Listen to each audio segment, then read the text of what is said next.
Olá pessoal, eu sou o professor Peruca e hoje nós vamos iniciar com essa aula de número 6, o tópico referente ao magnetismo terrestre. E a partir dessa ideia do magnetismo é que nós vamos aprender sobre as proas magnéticas, os rumos magnéticos que nós utilizaremos para a condução do nosso voo, tá? Então vamos começar a falar sobre o magnetismo terrestre. O espaço em torno de um ímã em que se faz sentir a sua força magnética é chamado de campo magnético. Em qualquer parte do campo, a força magnética tem uma intensidade e direção definidas. O campo magnético normalmente pode ser representado por linhas de força magnéticas que nunca se cruzam ou se interrompem, mas convergem para dois pontos chamados polos. Aqui então nós temos a imagem representando um ímã de barra, né? E os polos, o polo norte e o polo sul magnéticos. E as linhas traçadas, né? Representando aqui as linhas de campo de força unindo esses dois polos de um ímã.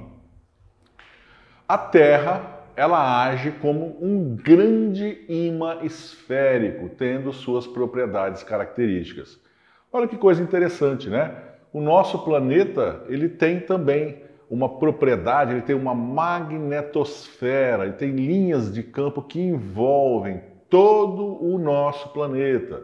Então, na prática, o nosso planeta ele tem um comportamento em termos de produção de linhas de campo magnético absolutamente igual ao ímã, né? Um ímã natural que nós temos aí na natureza.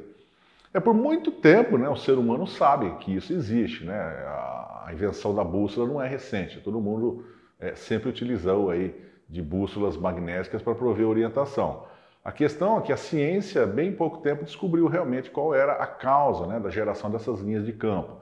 Na verdade, tudo começa no núcleo do próprio planeta. Nós temos um núcleo sólido, feito basicamente de metais extremamente pesados, como o ferro, né, envolto por um magma, né, por um manto ali, que está em constante movimento. Existem movimentos convectivos ali constantes, porque todo aquele material, na verdade, está fundido, né?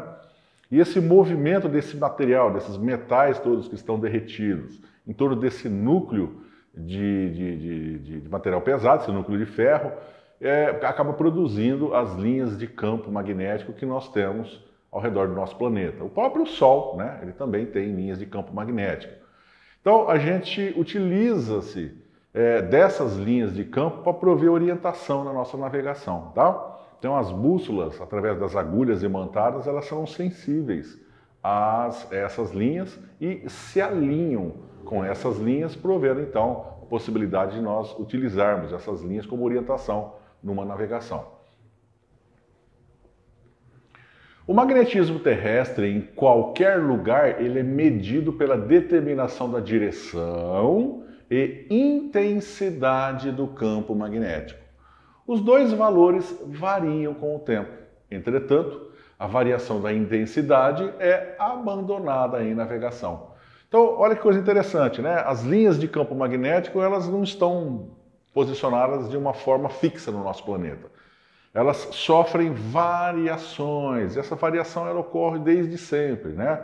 Então existe todo ano aí uma quantidade de variação que pode ser medida, né? A ciência sabe exatamente qual a chamada variação angular da direção do campo magnético. Outro fato que ocorre é a variação na intensidade desse campo. Só que nós não utilizamos a intensidade do campo para nos orientar, então a gente não usa isso em navegação aérea. Agora, a variação da direção, sim, essa é muito importante, porque ela pode alterar os rumos, né? Impressos em cartas aeronáuticas, por exemplo. Então a gente vai aprender aí a maneira de fazer a compensação dessa variação aí nos próximos capítulos, tá? Então vamos lá. Os polos magnéticos atualmente estão localizados nas seguintes coordenadas: 73 graus ao norte, 100 graus